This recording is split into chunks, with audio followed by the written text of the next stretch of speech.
બનાસકાંઠાથી મહત્વના સમાચાર સામે આવી રહ્યા છે, જ્યાં વડગામના પેપોડ ગામના બીએસએફ જવાન શહીદ થયા છે।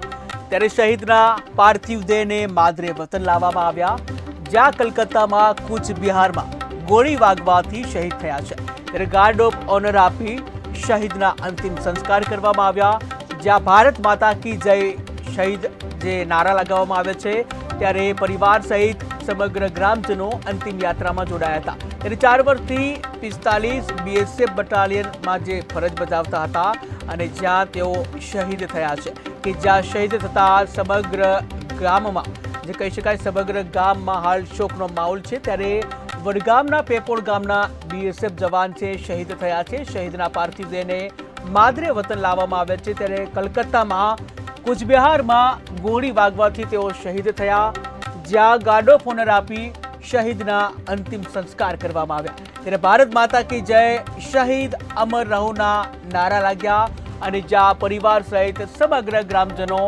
અંતિમ યાત્રામાં જોડાયા। ત્યારે 4 વર્ષથી 45 બીએસએફ બટાલિયનમાં ફરજ બજાવતા હતા।